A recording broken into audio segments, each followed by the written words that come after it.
incomes and employment. A new report reveals the impact of the pandemic on Singapore's residents. The United Nations reclassifies cannabis as a less dangerous drug, leaving Singapore disappointed. And what a good idea for a Christmas gift. Hint, hint, Haryanto. Chocolate inspired by the children's book, Charlie and the Chocolate Factory. Hello, welcome to The Big Story, coming to you live from the Straits Times newsroom. I'm Olivia Quay. I'm Haryanto Diman. You can subscribe to the Straits Times channel so you never miss a single episode. Well, Singaporeans have been hit in the pocket by the pandemic. According to the Manpower Ministry, the nominal median income for residents, which includes PRs, dipped by 0.6% or $29 to $4,534 over the year to June. After taking inflation to account, real median income fell by 0.3%, a reversal from the 2.2% growth a year ago. Well, as for the overall employment rate, it fell to 64.5% in June, the lowest since 2014. Young people aged 15 to 24 years old were most badly affected among all the age groups. Their employment rate falling to 30.9% in June, down from 33.9% a year earlier. Now, in contrast, 28.5% of residents aged 65 and over were employed. This is up from 27.6%. MOM's annual report is based on data collected in June.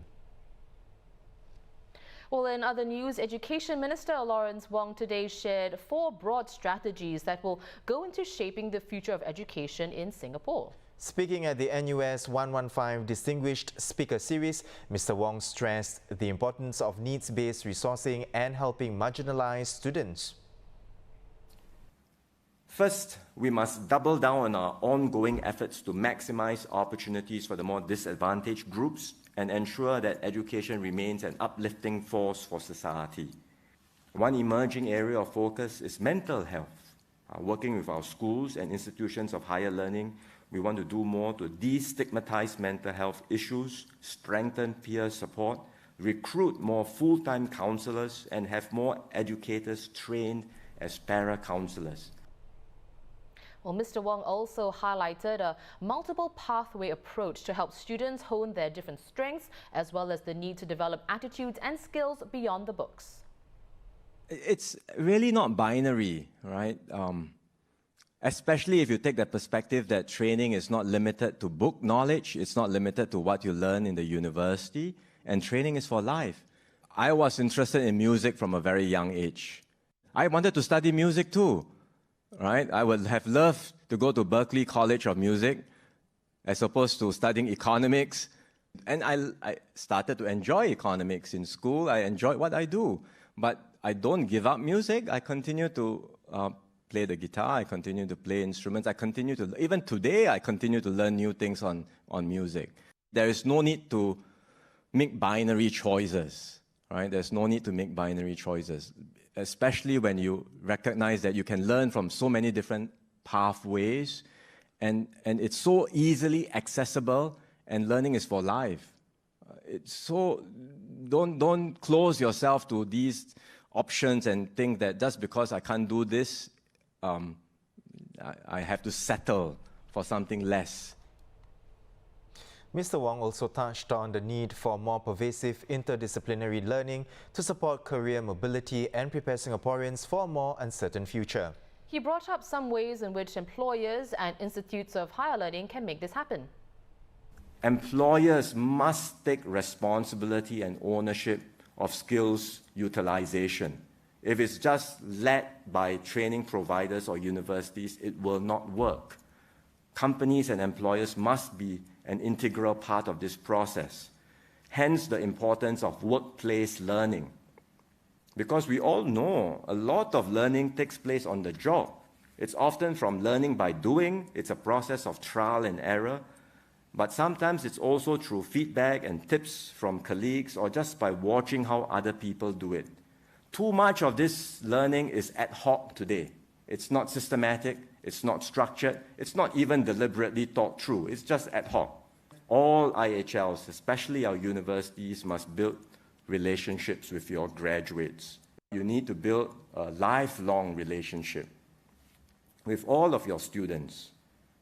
And it's not just about getting them to donate as alumni, but it's about supporting them after they enter the workforce, continuously engaging with them to update them on the latest trends in industry, to help them grow their professional networks and encourage them to proactively upskill and reskill. Journalist Julian Ang tells us that while the strategies are not new, they underscore the direction that the government is taking when it comes to Singapore's education system. So broadly speaking, I think the aim is to get Singaporeans to have a sort of mindset change with a move towards embracing lifelong learning. And all these changes in recent years, such as the PSLE scoring system, the removal of the T-score, and the phasing out of things like streaming and replacing it with subject-based banding, the system where students are actually able to take subjects at different levels, higher or lower, depending on their strengths. So all these changes, I think they contribute to a certain mindset change. And they also send a signal that our education system has been shifting and will continue to shift. Today it was good to hear from Education Minister Lawrence Wong in the context of a post-COVID-19 world. And I think for me, the thing that stood out a little bit more was when Mr. Wong mentioned that there will be a review headed by Second Minister of Education Maliki Osman, a review to ensure that IT and polytechnic graduates are prepared for the working world and to make sure that their skills are matched to both their interests and also what employers out there are looking for. So I think MOE mentioned that there will be more details on this review that will be announced soon, and I think that will be something to look out for.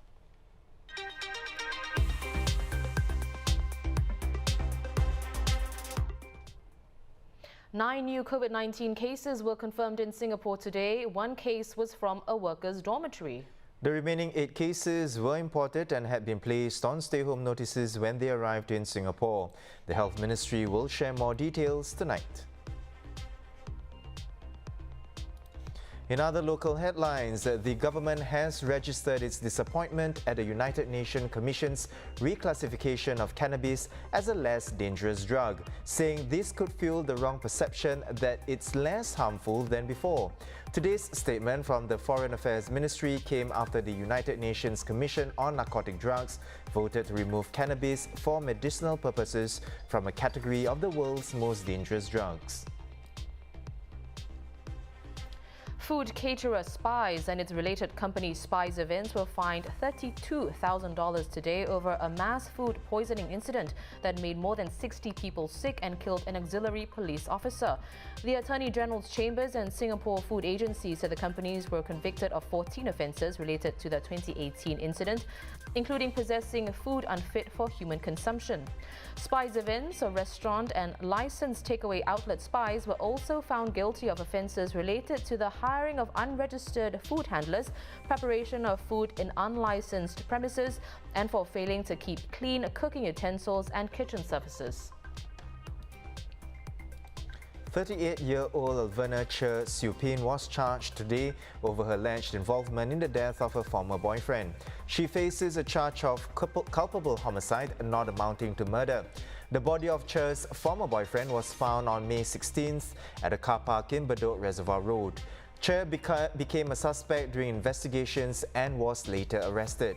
If found guilty, she could face life in prison or be jailed for up to 20 years and given a fine.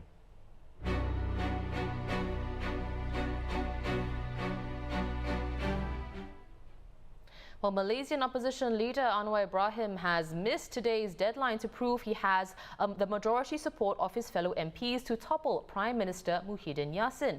Despite that, he is unlikely to resign as chief of the Pakatan Harapan coalition. Here to tell us more is our Malaysia Bureau Chief Shannon Teo.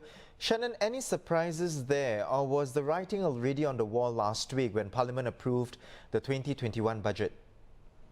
I think it has been already expected that Anwar would not succeed in getting a parliamentary majority for any of the committee stage votes this week or next week or all the way up to December 15 when the final third reading has been passed.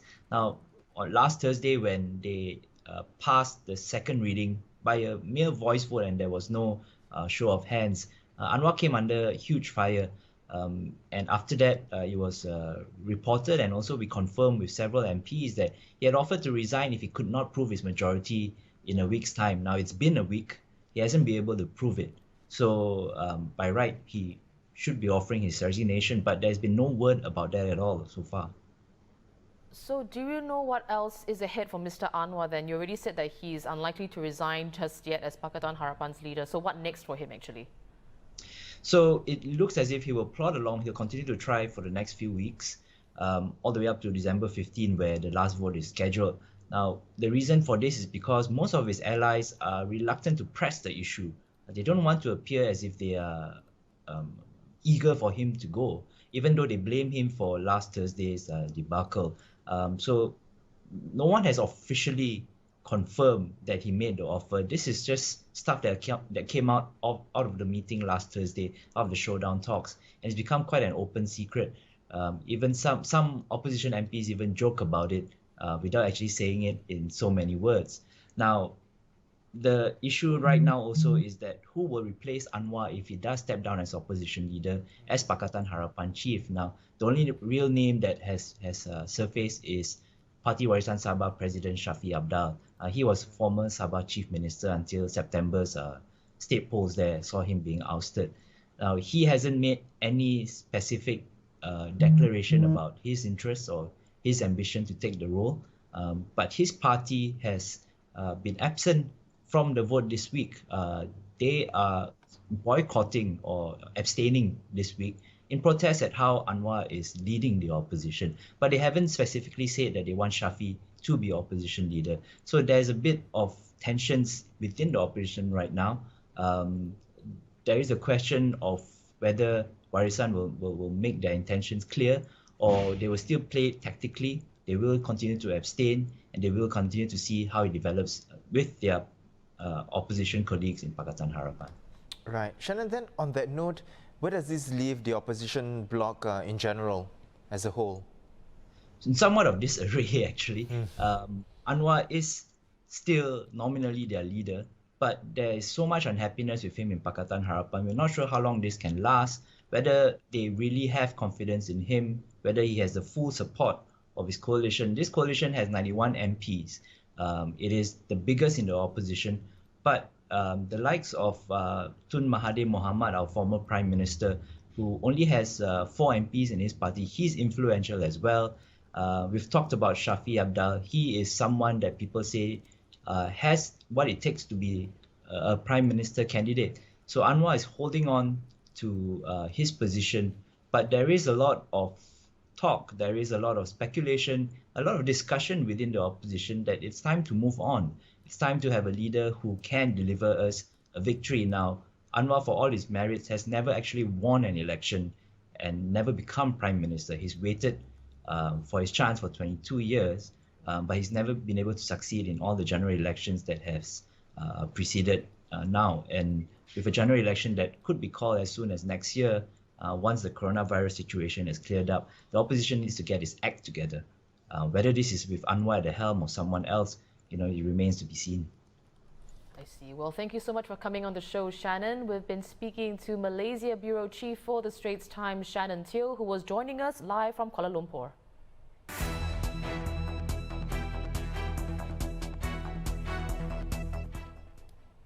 Elsewhere, Australia's New South Wales state is investigating its first COVID-19 case in 25 days. This comes after a woman working at a quarantine hotel in Sydney tested positive. Authorities are investigating whether she became infected in the community or through work at the facility. The woman's 5 family members have all tested negative for the virus. Well, over in Europe, Italy has banned midnight mass and movement between regions over the Christmas period. The country has been reporting more daily fatalities than any other European nation in recent weeks, giving the government cause to worry about Christmas gatherings. Christmas Eve mass in Italy must end by 8:30 p.m. and there will be a 10 p.m. curfew. From December 20th, Italians will be able to travel outside their own region, but only for emergencies. Meanwhile, Germany has extended its shutdown measures, with Chancellor Angela Merkel saying that restaurants, bars as well as cultural and sporting facilities will be kept shut until January 10th. According to Disease Control Agency RKI, Germany recorded more than 17,700 new infections and 487 deaths over the last 24 hours. US President Donald Trump continues to claim without evidence that the presidential election was rigged. This time he posted a 46-minute speech on Facebook where he again made misleading claims about the vote. And I can show you right here that Wisconsin, we're leading by a lot. And then at 3:42 in the morning, there was this. It was a massive dump of votes. Mostly Biden, almost all Biden. And to this day, everyone's trying to figure out, where did it come from? Meanwhile, it has emerged that Mr. Trump's eldest daughter, Ivanka, was interviewed earlier this week by Washington, D.C.'s Attorney General's office. A lawsuit claims that Mr. Trump's inaugural committee made improper payments to the Trump Washington Hotel during the week of the inauguration in 2017. It's time to check in with our colleagues at Life. Now, with Christmas a few weeks away, here's an idea for a gift: sweet treats from homegrown chocolatier Mr. Bucket. Well, inspired by a children's book, I think both of us know this one, Charlie and the Chocolate Factory by Roald Dahl. And Mr. Bucket's founder sees his shop as a continuation of the story of the main character, Charlie Bucket. Now let's hear more from food correspondent Eunice Quack. Hi Eunice. Eunice, in what ways is Mr. Bucket conceptualized into what Olivia said earlier, a continuation of Charlie Bucket's story? Hey guys, so basically at the end of the storybook, right, Charlie Bucket actually wins the factory from the crazy Willy Wonka. But the thing is that I guess for here is it's a slightly different kind of style. It's not the over the top, crazy chocolate shop that you might expect. In fact, I would say it's like it's a fun, sophisticated, grown-up Charlie Bucket, if you will. So the fun part obviously is when the owner takes a lot of puts in a lot of creativity into the different flavors. I like that he works with different farmers in the region to get the cacao beans, and he also has this wonderful chocolate room. You can watch basically his chocolate chefs at work, and it's actually very therapeutic to just sit there and watch them working with their chocolate. And so, Eunice, what would you suggest for Christmas gifts from this Mr. Bucket? So they've actually put together quite a few festive hampers. So that's really nice because you kind of get the bonbons, you get some chocolate bars, and what's really good is that they also have their drinking hot chocolate. So that's really good for the chocolate lovers. Nice hot chocolate, rainy weather, it's absolutely perfect. Or you could actually put together your own chocolate box. And maybe look out for two very interesting flavors. One is the double soy caramel, and the other is the mala, mild spicy. Not to sound too scary, think about it as the soy caramel, they actually work with soy sauce from a local soy sauce brand, and think of it like a salted caramel, right? And for the mala one, it's very popular, in other countries, that you have like a chocolate chili pairing. So if you think of it that way, it's not too scary, and actually the heat, very mild heat, in the chocolate kind of works really well. Well, thanks so much, Eunice, for the recommendations. That was food correspondent Eunice Quek sharing more on local chocolate shop Mr. Bucket. It's near my house, so I think I'll be making a trip there this weekend. You can find it at 23 Sin Ming Road. Olivia, K-pop is huge around the world, right? Including Singapore, because Singaporeans listened to Korean boy band BTS the most on Spotify this year. Well, we're not here to talk about BTS though, because girl group G-Friend recently released their third album titled Walpurgis Night. And here to give his review is correspondent Benson Ang. Benson, tell us, how is this album different from their previous ones? Interestingly, on this album, there are 3 tracks which are called sub-unit tracks. And these tracks are performed by just 2 of the 6 members of G-Friend. So I've never seen a G-Friend album with sub-unit tracks before, but I think it's a welcome change because like the tracks give the members room to shine very individually. So often the K-pop groups just melt into one sound. But with these sub-unit tracks, there's a chance for them to shine on their own. Oh, good point there, Benson. Any numbers, any songs impressed you the most? I loved Secret Diary, which is sung by Yerin, which is, who has pink hair, and Simbi, who has short hair. So this is a very cutesy song about youthful infatuation, and it showcases a very different side to these 2 members compared to the side that we see in lead single Margot, which is very fun and sassy. Another song that you might want to look out for is Night Drive, which is sung by Yunha, who has blonde hair, and Yuju, who is the brunette. So this is a slow song which has very lovely harmonies. And by singing it, it shows that these 2 members can emote the feelings that are required of a ballad. And they're doing so all while sitting down. You know me, I love works that showcase the versatility of a group's members. So this album is definitely worth checking out. Thanks for coming on, Benson. We've been speaking to correspondent Benson Ang on G-Friend's latest album. Well, let's move on to something a little heavier, Jan. The Kingmaker, which is a very interesting, fascinating documentary on the Philippines' former First Lady Imelda Marcos. Its writer and director Lauren Greenfield looks at Mrs. Marcos's political career with a focus on the family's efforts to rehabilitate their image as well as their return to power.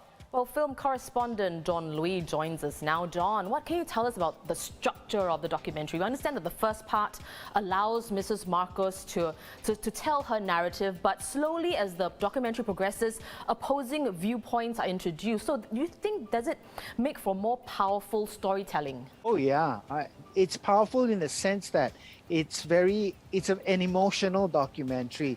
A lot of documentaries are just like facts. But this one, you just get angry and sad because she's like somebody we know either in our family or in our office. She has a really unreliable memory. She remembers things completely different, 180 degrees from the way they were. And it just makes you furious. So she has her piece, paints herself as a saintly figure, the victim of, evil forces. And then later on in the documentary, you see what really happened. And it changes your whole opinion of her. Right. And what do you think viewers will take away from The Kingmaker?